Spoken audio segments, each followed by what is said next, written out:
नमस्कार मित्रांनो, मराठी बोली या चॅनलमध्ये तुम्हा सगळ्यांचं स्वागत आहे.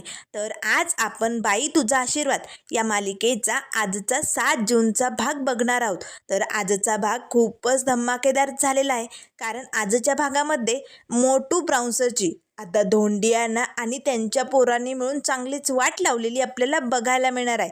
तर आता इथे आजच्या भागामध्ये सुरुवातीलाच आपण बघणार आहोत. अवनी तर राजाला म्हणत असते, बास राजा, आता पुरे झालं. आता तुझ्या घरच्यांना सत्य सांगावंच लागेल. मी इथे तुझी बायको बनून या घरात नाही राहू शकत. मला इकडनं जावंच लागेल. मला माझी स्वप्न पूर्ण करायची. तेव्हा राजा म्हणू लागतो, मॅडम मॅडम शांततेत घ्या ना. हे बघा, एवढं हायपर होऊ नका हो. अहो टेन्शन तर मला बी आलं आहे, पण आत्ता काही सुचत नाही हो. त्यामुळे प्लीज आत्ता थोडा वेळ द्या. मला काही सुचलं ना की मी सांगून टाकेन त्यांना. त्यावर लगेच अवनी म्हणू लागते, वेळ लागलाय का तुला? अरे आपण त्यांच्या इमोशनलशी खेळतोय, तुला कळत नाही आहे का? त्यामुळे आता बास. आता मी सगळं सत्य सांगणार. तुला सांगायचं आहे की नाही ते तू ठरव. तेव्हा राजा म्हणू लागतो, मॅडम मॅडम मी सांगतो ना.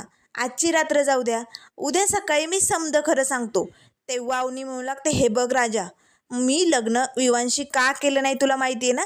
मला माझ्या स्वप्नांची काळजी, मला माझी स्वप्न पूर्ण करायची. तेव्हा राजा म्हणू लागतो, मॅडम अहो करा की. तुमची स्वप्न तुम्हाला पूर्ण करायची ना, करा की. मग तुम्ही इकडे राहून तुमची स्वप्न पूर्ण करू शकता. इथे काहीच प्रॉब्लेम नाही आहे. इथे ना, नाही म्हणजे जरा गरिबी आहे, आमचं घर जरा ठीक नाही आहे तुमच्या दृष्टीने, पण ॲडजस्ट करू शकतो आम्ही. पण आमच्या इथली माणसं खूप चांगली हो. आम्ही सगळे तुम्हाला सपोर्ट करू, होतील तुमची स्वप्न पूर्ण. त्यावर लगेच अवनी म्हणू लागते, ए राजा, तू माझा ब्रेन वॉश करतोय का? हे बघ, त्यासाठी मला तुझी बायको बनून इथे राहावं लागेल आणि ते मी करू शकत नाही. त्यामुळे मी चालली आहे. आता तुझ्या घरच्यांना मी सगळं खरं खरं सांगणार. असे म्हणताच अवनी निघालेली असते. तेव्हा राजा म्हणू लागतो, मॅडम थांबा. मॅडम प्लीज मी हात जोडतो, असं नका करू. मी सांगतो, मला वेळ द्या. मी सकाळी समजा खरं खरं सांगतो. त्यावर अवनी म्हणू लागतं, ठीक आहे, आजची रात्र मी थांबू शकते, पण उद्या सकाळी सगळं सत्य त्यांना सांगितलंच पाहिजे. असे म्हणत आता राजा म्हणू लागतो, ठीक आहे चालेल. तर त्यानंतर इकडे आता हा मोटू ब्राउन्सर मात्र महेशवरती हसत असतो. काय परिस्थिती झाली ना. बाप काही खात नाही पित नाही आणि भाऊ भलतंच काहीतरी खाऊन आलाय. तेव्हा लगेच आता स्वाती म्हणू लागते, बास विवान बास. जर आधार देत असेल ना तर जखमावरती मीठ चोळण्याचं काम करू नको.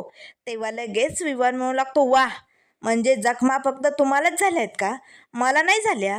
त्या अवनीने माझी इज्जत घालवली. माझ्यासारख्या पोराला सोडून तिने त्या फालतू ड्रायव्हरशी लग्न केलं. तो ड्रायव्हर एक नंबरचा फालतू गुंड होता, पण आता तुमच्या पोरीचा आशिक झालाय. तिने त्याच्याशी लग्न केले. लाज वाटू दे जरा. तुमची पोरगी कशी वागली दिसतंय ना. त्याच वेळेस स्वाती म्हणू लागते, बास विवान आता पुरे झालं. तेव्हा लगेच आता स्वाती म्हणू लागते, महेश चल आपण रूममध्ये जाऊया, ड्रेसिंग करूया, खूप रक्त निघते रे. तेव्हा लगेच आता स्वातीचा हात झटकवतच महेश म्हणू लागतो, बास मला कुणाच्याही आधाराची गरज नाहीये, माझं मी येऊ शकतो. तेव्हा लगेच आता विवान हसू लागतो. अरे बापरे, एवढा राग? आता महेश रागानेच या मोटूकडे बघू लागतो. तेव्हा लगेच विवान म्हणू लागते, ए डोळे फाडून काय बघतोय माझ्याकडे? तुला जर एवढाच राग येत होता ना तर तिकडे दाखवायचं ना, त्या गुंडाच्या घरी. तिकडे त्यांना चोप द्यायचा. पण तूच मार खाऊन आला ना. आणि मला वाटलं होतं तुझ्या बहिणीला घेऊन येशील, एवढ्या तोऱ्यात निघाला गुंडांना घेऊन म्हटल्यावर. पण नाही, तू तर एक नंबरचा फुसकाबार रे. तुला ना काही जमतच नाही धड. तुझ्या जागेवरती मी असतो ना तर अवनीला घेऊन आलो असतो त्या गुंडाच्या तावडीतनं, फालतू ड्रायव्हरच्या. त्याच वेळेस आता स्वाती म्हणू लागते, बास विवान, अरे किती बोलशील? अरे तुझं हे बोलणं ऐकून ना सगळ्यांना अवनीचा निर्णय योग्य वाटतोय. असं काही करू नको प्लीज, गप्प बैस. याच्यापेक्षा जास्त अपमान मी तुझा नाही करू शकत. चल महेश, आपण रूममध्ये जाऊ. असे म्हणताच आता लगेच महेश म्हणू लागतो, सांगितलं ना, मला कुणाची गरज नाही आहे, मी जाऊ शकतो. महेश आता रूममध्ये निघालेला असतो. त्याच वेळेस आता लगेच हा विवान त्या टकल्या गुंडाजवळ येतो. काय रे, त्या ड्रायव्हरच्या घराचा पत्ता तुला माहिती आहे ना? सांग मला पत्ता, चल पटकन. आता या मोठू विवानने आता राजाच्या घरी जाण्याचा निर्णय घेतलेला असतो. तर इकडे यशोदादाचं आता किचनमध्ये स्वयंपाक करण्याचं काम चालू असतं. त्याच वेळेस आता पाण्या आणि धन्या मात्र तिकडेच असतात. तेव्हा पाण्या म्हणू लागतो, यशोदादा एक बोलू का? नाही म्हणजे ती जी वहिनी आली ना आपल्या घरात, तिनं जरा डिप्रेशनमध्ये वाटायली रे. आल्यापासून बघतोय मी, तिनं ना लय टेन्शन आहे. कसलं टेन्शन आलं असेल रे. त्यावर धन्या म्हणू लागतो, हो ना, आपल्याला त्यावरचं सोल्युशन काढावं लागेल बरं का भावांनो, नाहीतर कठीण होईल.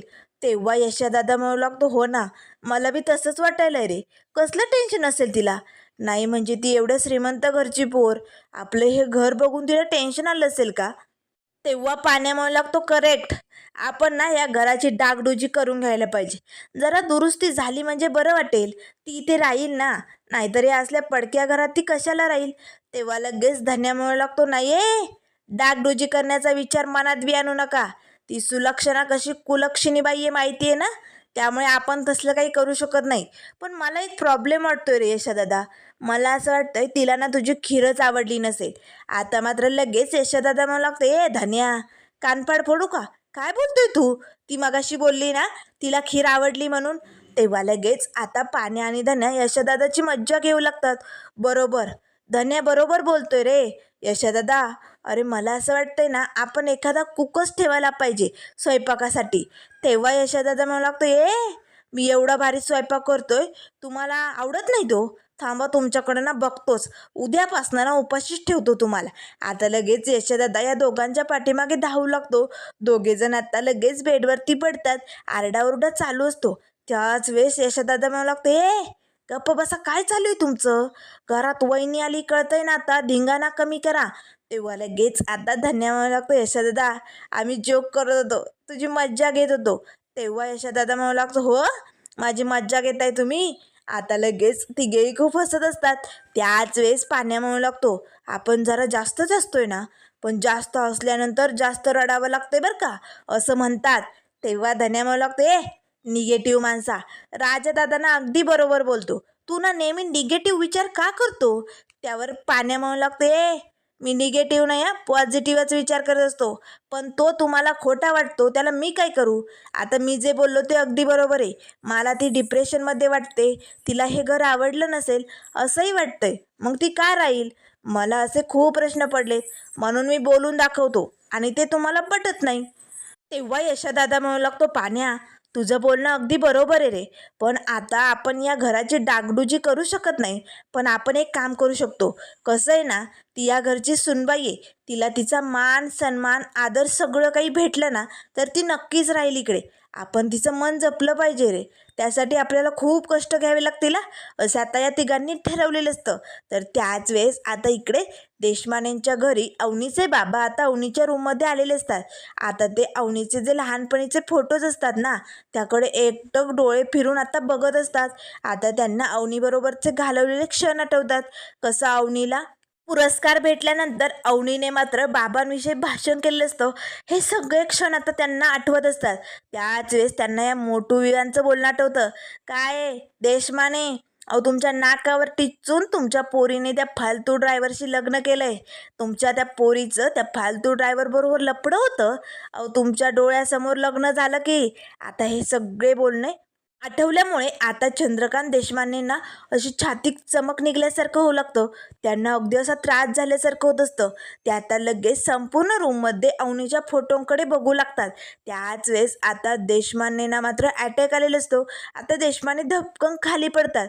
आता मात्र इकडे हा जो बाहेर मोठू विमान असतो ना, तो आता लगेच बंदूक घेऊन रागाच्या भरात आता राजाच्या घरी निघालेला असतो. आता गाडीत बसताच लगेच हा विमान म्हणू लागतो, बंदूक, आता हाच मार्ग आहे त्या ड्रायव्हरला धडा शिकवण्यासाठी.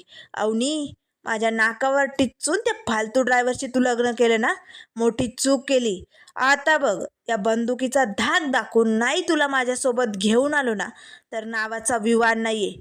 चल, आता तुला दाखवतो अवनी.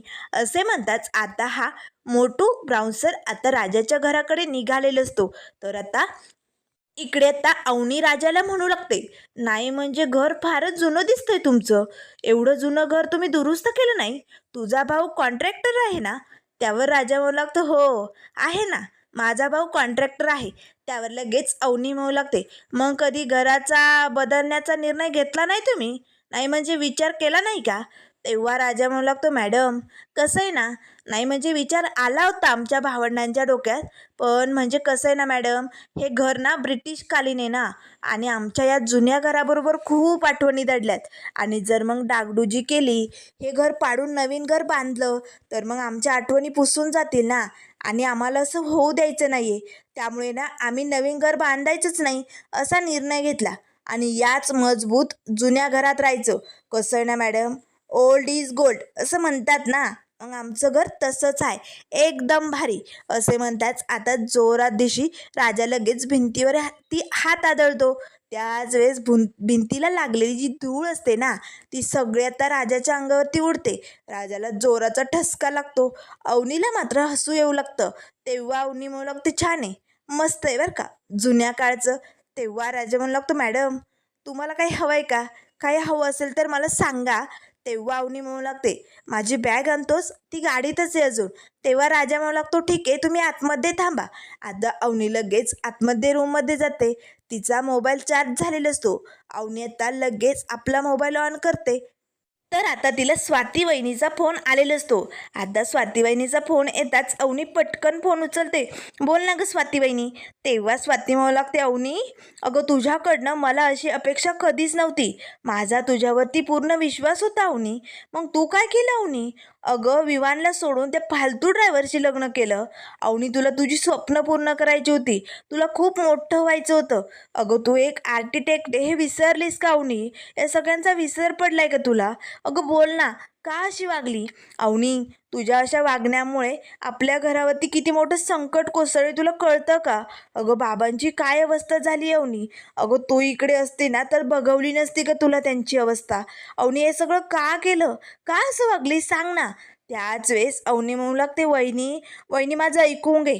तेव्हा स्वाती म्हणू लागते, अवनी आता ऐकायला राहिलंय काय? तू त्या ड्रायव्हरशी लग्न करून आपल्या घराची इज्जत मातीच मिळवली. तेव्हा लगेच अवनी म्हणू लागते, वहिनी प्लीज शांत हो, माझं ऐकून तरी घे. त्याच वेळेस आता लगेच रूममध्ये महेश दादा आलेला असतो. आता लगेच महेशला येताच स्वाती पटकन मोबाईल पाठीमागे लपवते. तेव्हा महेश म्हणू लागतो, स्वाती कुणाशी बोलत होती तू? कुणाशी बोलत होती? त्याच वेळेस आता इकडे अवनी म्हणू लागते, वहिनी वहिनी अगं हे लग्न खरं नाही आहे गं. अगं मी खोटं लग्न केलं आहे. आमचं लग्न खरं नाहीच आहे. हे बघ मला त्या विवानच्या तावडीतनं सुटायचं होतं ना, म्हणून त्या मॅडम बोलल्या की तुम्ही जर दोघांनी लग्न केलं तरच तुम्ही यातनं वाचू शकता, म्हणून आम्ही खोटं लग्न केलं आहे. आता अवनीने हे सगळं सत्य वहिनीला सांगितलेलं असतं, पण महेशदादा आल्यामुळे वहिनीने हे काय ऐकलेलं नसतं. मोबाईल तिने पाठीमागे लपवलेलं असतो ना. त्याच वेळेस महेशदादा आत्ता लगेच स्वातीजवळ येतो. सांग कुणाशी बोलत होती? खोटं बोलायचं नाही. मी ऐकलंय तुझं बोलणं. तू फोनवरती बोलत होती. कुणाचा फोन आहे दाखव पटकन. आता लगेच महेशचा आवाज अवनीला येऊ लागतो. वहिनी वहिनी तू ठीक आहेस ना? आता लगेच स्वाती म्हणू लागते, महेश महेश प्लीज मला माफ कर, जाऊ दे ना, कुणाचाच नव्हता. तेव्हा महेश म्हणू लागतो, दाखव मोबाईल पटकन पुढे कर. आता स्वाती पटकन मोबाईल दाखवते तर अवनीचा फोन चालूच असतो. आता महेशला खूपच राग येतो. स्वाती तुझी हिंमत कशी झाली या अवनीबरोबर फोनवर बोलायची? हे बघ ती अवनी आपल्यासाठी मेली. तिचा आणि आपला काही संबंध नाही आहे स्वाती. तू ना हिच्याशी बोलून मोठी चूक केली. अगं ज्या पोरीने आपली इज्जत मातीच मिळवली तिच्याशी का बोलतेस तू? तिच्याशी कुठलाही संबंध ठेवू नको. ती मेली आपल्यासाठी. आता मात्र आपल्या भावाचं हे बोलणं ऐकून अवनीला खूपच वाईट वाटतं. तेव्हा लगेच स्वाती म्हणू लागते, महेश शांत हो ना, असं काय करतोय? ती आपली अवनी ना. तेव्हा महेश म्हणू लागतो, सांगितलं ना आपल्यासाठी मेली ती. बाबांची काय अवस्था केली तिने कळतंय ना. त्याच वेळेस अवनीच्या आईचा आवाज येऊ लागतो, महेश स्वाती लवकर या लवकर या. तेव्हा लगेच आता स्वाती म्हणू लागते, आई आई का घाबरल्यात, काय झालंय? आता लगेच स्वाती आणि महेश धावतच तिकडे निघून जातात. अवनीला मात्र खूप टेन्शन आलेलं असतं, कारण आता तिकडे काय झालं हे कळायला काही मार्ग नसतो. त्याच वेळेस आता राजा इकडे बाहेर गाडीजवळ येतो. आता गाडीत जी मॅडमची म्हणजे अवनीची बॅग असते ना, आता ती राजा बॅग काढतो. त्याच वेळेस आता पाण्या आणि धन्या येतात. ओ राजा ड्रायव्हर थांबा, आमच्या वहिनी साहेबांची बॅग आहे ना, ती आम्ही घेऊन जाणार. तेव्हा राजा म्हणू लागतो, कशाला? मी घेऊन जातोय ना, तुम्ही नका नेऊ. तेव्हा पाण्या म्हणू लागतो, आमची वहिनी ती, तिच्या बाबतीत काय करायचं काय नाही ते आम्ही ठरवणार, आम्हीच घेऊन जाणार. तेव्हा धन्या म्हणू लागतो, ए पाण्या दादा तू बाजूला हो, मीच घेऊन जाणार आहे. कारण मी शेंडीफळ आहे ना, आणि मग माझा अधिकार आहे वहिनीची कामं करायचा, मीच घेऊन जाणार. आता पाण्या आणि धन्यामध्ये जोराची भांडण सुरू झालेली असते. मी नेणार, तू नेणार. दोघे आता जोर जोरात बॅग खेचू लागतात. आता मात्र राजा ओरडू लागतो, अरे काय करताय तुम्ही? अरे त्यांची बॅग तुटून जाईल ना, असं नका करू. दोघेही आता बॅग ओढत असतात. त्याच वेळेस आता रॉकी द फादर म्हणजे धोंडी अण्णांची एंट्री झालेली असते. तेव्हा धोंडी अण्णा मला लागतात, एक्सक्यूज मी, काय चालू हे? सुनाची बॅग खाली टेकवायची नाही, अजिबात नाही हा. आपल्या घरात बाईचा आशीर्वाद लागलाय ना, मग टेकवायची नाही खाली. त्याच वेळेस आता लगेच धन्या म्हणू लागतो, पाण्या दादा अण्णा बरोबर बोलायले, करेक्ट हा. आपल्याला बॅग डोक्यावर न्यावी लागेल. आता दोघेही बॅग डोक्यावरती घेतात आणि आतमध्ये चाललेले असतात. त्याच वेळेस आता धोंड्यांना म्हणू लागतात, साईड प्लीज, साईड प्लीज, इकडे वळवा तिकडे वळवा. तेव्हा राजा म्हणू लागतो, बॅग द्या इकडा. तिघांची आता जोरदार अशी भांडणं ऐकताच अवनी बाहेर येते. काय झालंय आणि बॅग अशी डोक्यावरती का घेतली? तेव्हा लगेच अण्णा म्हणू लागतात, ते बॅगीला साईडला लावायचं होतं ना, म्हणून ते असं चालू होतं. तेव्हा लगेच अवनी म्हणू लागते, खाली ठेवा बॅग, आधी खाली ठेवा. आता लगेच धन्या आणि पॅनने बॅग खाली ठेवतात. तेव्हा अवनी ती बॅग उचलते. तेव्हा राजा म्हणू लागतो, मॅडम शोभत नाही, मी घेऊन जातो, चला पटकन आतमध्ये. आता राजा लगेच बॅग आतमध्ये ठेवून येतो आणि म्हणू लागतो, तुम्हाला अक्कल आहे की नाही? कोपऱ्यापासून हात जोडतो रे भावंडांनो, असं नका वागू. अशाने ती पोरगी कंटाळून निघून जाईल इकडनं. त्याच वेळेस यशादादा येतो. राजा अगदी बरोबर बोलतो या, त्याचं ऐका तुम्ही. तेव्हा धन्या म्हणू लागतो, काय ऐकायचं आम्ही? आमची वहिनी आहे ती, तिच्या बाबतीत काय करायचं काय नाही ते आम्ही ठरवणार, याचं काय ऐकू आम्ही? तेव्हा राजा म्हणू लागतो, आता माझं लग्न झालंय, शादीशुदा आहे, उगाच पोरांसारखी भांडणं करू नका माझ्याशी. तेव्हा लगेच पाण्या म्हणू लागतो, पाय यशदादा, लग्न झालं कुठे नाही तर लगेच आपल्याला जास्त टिमकी वाजायला लागला, चालणार नाही हा, बघूनच घेतो. आता मात्र चौघांची जोर जोरात भांडणं सुरू झालेली असतात. तेव्हा अण्णा म्हणू लागतात, गप्प बसा. त्याच वेळेस यशदादा म्हणू लागतो, अण्णा तुम्हाला खीर हवी होती ना, घ्या पटकन खीर. अण्णा लगेच आता खिरीची वाटी घेतात. साईड प्लीज, बाजूला वा. आता अण्णा ती खीर घेऊन इकडे सुलीच्या घराजवळ येतात. जोराचा दरवाजा टकटक वाजताच नमी दरवाजा उघडते. मामा, अरे एवढा उशिरा तू इकडे काय करतोय? तेव्हा अण्णा म्हणू लागतात, बाईचा आशीर्वाद लागला ना, सून आली आमच्या घरात, तोंड गोड करायला आलोय, घे तोंड गोड कर. आता नमीने खीर खाल्लेली असते.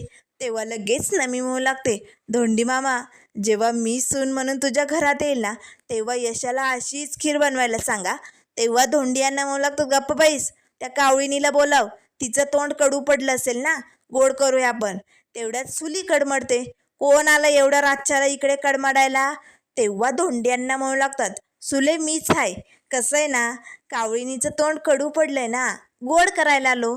तेव्हा सुली म्हणू लागते, जास्त शहाणपणा करू नको धोंड्या, निघ, माझ्या घरात येण्याची तुझी हिंमत कशी झाली, निघ इकडनं. तेव्हा धोंड्यांना म्हणू लागतात, सुले, मला हाऊस नाही आली तुझ्या घरापाशी यायची, मला माझं घर हाय, आणि आता तर माझ्या घरात सून बी आली, बाई तुझा आशीर्वाद, असं गाणं म्हणतच आता धोंड्यांना तिकडनं नाचत निघून जातात. सुलीला मात्र खूप राग येतो.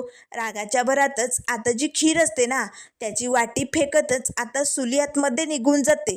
त्यानंतर आता इकडे अवनीची आई ओरडत असते, महेश, स्वाती लवकर या, अरे बघा ना, हे दरवाजा उघडत नाहीये, काही आवाजही देत नाहीये रे. त्याच वेळेस महेश येतो, पण बाबा इकडे अवनीच्या रूममध्ये काय करतायत? आता लगेच स्वाती म्हणू लागते, बाबा मगाशी याच रूममध्ये रडत बसले होते, मी बघितलं होतं. आता महेश जोर जोरात दरवाजा तोडण्याचा प्रयत्न करू लागतो. तर इकडे चारही भावंडांचा आता किचनमध्ये मोठा भांडणाचा तडाखा चालू असतो. तेव्हा यशदादा म्हणू लागते, पाण्या, अरे जरा आवाज कमी कर ना बाबा, अरे ती पोरगी नवीन आहे, तिला या सगळ्याची सवय नाही रे, ती निघून जाईन अशाने आपला आरडाओरडा ऐकून. त्यावर लगेच आता पाण्या म्हणू लागतो, यशा दादा लग्न झालंय म्हणून हा राजा लय भाव खायला लागलाय, ते आपल्याला चालणार नाही. याची ना आता मस्तीच उतरवतो. आता चौघे मात्र अशी भांडणं करू लागतात. धडाधड मांडणीवरची जी भांडी असतात ना ती खाली पडतात. तेवढ्यात अवनी येते. आता मात्र पिठाचा डब्बा या चौघांच्या अंगावरती सांडलेला असतो. आता मात्र अवनी या चौघांकडे बघू लागते. काय झालंय? तेव्हा राजा म्हणू लागतो, कुठे काय, काहीच नाही, तुम्ही इग्नोर करा, तुम्ही नका लक्ष देऊ हा. तेव्हा अवनी म्हणू लागते, बाथरूम कुठे, मला बाथरूममध्ये जायचे. त्यावर लगेच आता राजा म्हणू लागतो, चला मी दाखवतो. त्याच वेळेस आता बाथरूममध्ये लाईट नसतात. तेव्हा लगेच अवनी म्हणू लागते, तिकडे लाईट नाहीये, टॉर्च मिळेल का मला?